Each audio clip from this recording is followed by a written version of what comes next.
కొమ్రంభీం ఆసిఫాబాద్ జిల్లా కాగజ్నగర్ మున్సిపాలిటీ కార్యాలయం వద్ద పారిశుద్ధ్య కార్మికులు చేపట్టిన సమ్మె 11వ రోజుకు చేరుకుంది. వేతనాలు చెల్లించడం లేదని ఆవేదన వ్యక్తం చేస్తూ కార్మికులు నిరాహార దీక్షలు కొనసాగిస్తున్నారు. ఈ సమ్మెకు మద్దతుగా మాజీ ఎమ్మెల్యే కోనేరు కోనప్ప, మాజీ కౌన్సిలర్లు సంఘీభావం ప్రకటించారు. ఈ సందర్భంగా మాజీ ఎమ్మెల్యే కోనేరు కోనప్ప మాట్లాడుతూ, మున్సిపల్ కార్మికులు రోజువారీ కష్టమైన పనులు చేస్తున్నా వారి వేతనాలు ఇవ్వకపోవడం అన్యాయమన్నారు.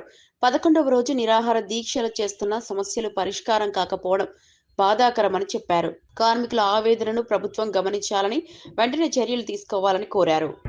రోడ్డు మీద పడేసి ప్రజలను ఇబ్బందులకు గురి చేసి అసలు ఈ ఊర్లో సమస్య లేనట్టు, ఈ ఊర్లో ఎటువంటి ఇబ్బంది లేదన్నట్టుగా మరి పాలకులు ప్రవర్తిస్తూ ఉన్నారు. ఇది సరైనది కాదని చెప్పి నేను చెప్తా ఉన్నాను. కనీసం ఇప్పటికైనా కళ్ళు తెరవండి.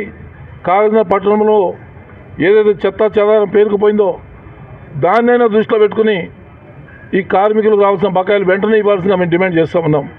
అదేవిధంగా ఇవాళ మున్సిపాలిటీలో ఒక 18 కోట్ల రూపాయల నిధులు వివిధ అభివృద్ధి కార్యక్రమాల కింద జమ అయి ఉన్నాయి.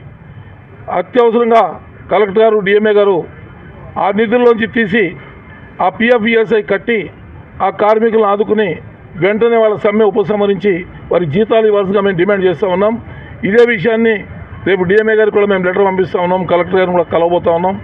లేదంటే ఒక 2 రోజుల తర్వాత వారితో పాటు మేము కూడా ఈ సమ్మెలో కూర్చుని వాళ్ళ సమస్య పరిష్కారమయ్యేదాకా మేమంతా వారికి అండగా ఉండి వారి కార్మికుల సమస్యని మనం పరిష్కారం చేసి ముందుకు పోతామని చెప్పి తెలియజేస్తూ ఉన్నాం.